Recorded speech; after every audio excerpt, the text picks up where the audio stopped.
Welcome to Comics with Dan, and we're going to be talking about Dick Tracy number 7.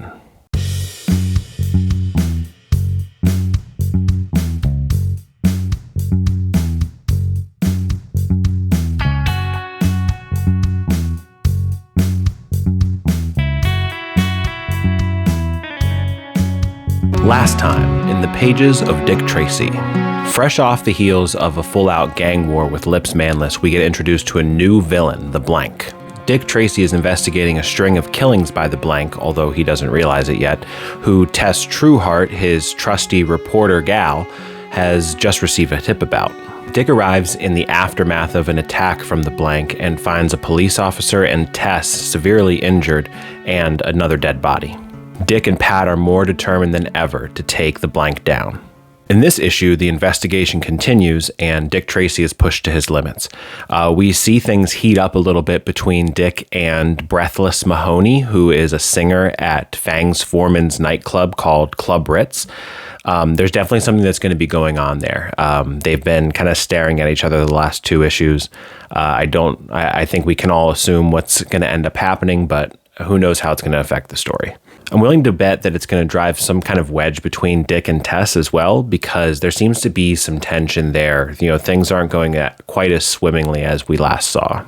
This issue certainly does not help things between Dick and Tess, I'll tell you that much. So the investigation continues, and then by the end of this issue, Dick and Pat have a pretty interesting lead on who could possibly be the Blank. So the writing in this continues to be spectacular. I can hear the jazz music in the background during this while I read it. I can smell the smoke.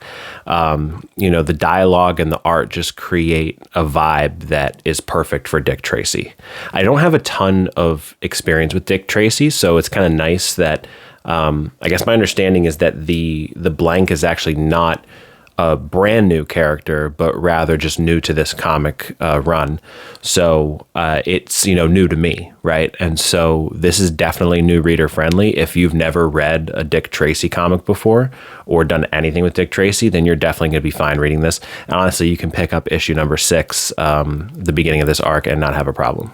Segura and Morechi's dialogue, they fit each character perfectly, as well as the era that they're working in. It feels like that classic noir book. As far as the plot goes, I feel like we're being kept on our toes. Things are progressing nicely, but we're still guessing kind of what's going to happen next. I don't feel lost in a sea of different characters. I don't feel like I have any real questions as to what's going on. Simply just, a really good mystery story, a good detective story. I think that based on one of Mad Cave's sort of principal pieces of their business model, where they will release digital copies of the books monthly and then send a trade paperback to your door, which I think is just such a great way to adapt to the current market. I think it lends itself well to their books being written for the trade, so to speak, which oftentimes is quoted as being sort of a bad thing, but I think it works well here. It allows, these stories to fit into, consumable chunks. And even though there's a little bit of carryover from the last arc, I don't feel like you had to have read the first arc to understand the one that we're in now. Geraldo Borges' art is great, and it's elevated immensely by Mark Englert's colors. I really like Borges' art already from one of my all-time favorite books, No One, but his work holds up here really well, too. I think that one of my favorite things about Borges' art is the facial expressions that he gives characters. And then a lot of times the panels are sort of a close-up shot on the character's face. And it just conveys a lot of emotion. And I really like that because I think that it helps drive a lot of the story without even needing dialogue to be there. Englert's colors are very dark and pulp-like. They add to the tone of the book a lot, which it's not a very positive book. It's kind of dark, and I don't want to call it depressing, but I mean, it's very serious, right? And so I think that Englert's colors really complement that. Jim Campbell's letters are solid.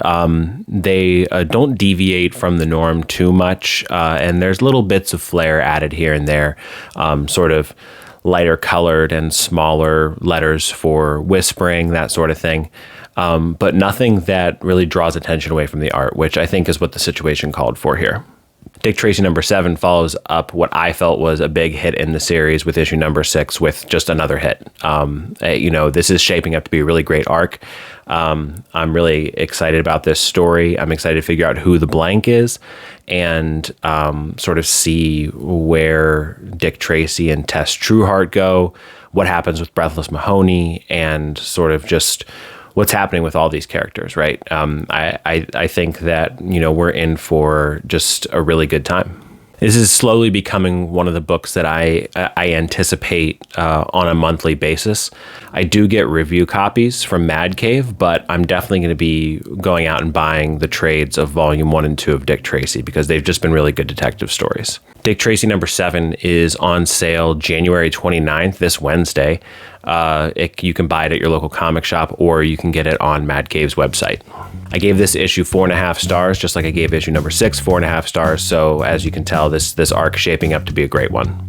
Make sure you like the video, make sure that you subscribe, check out my other videos here, and thank you for watching.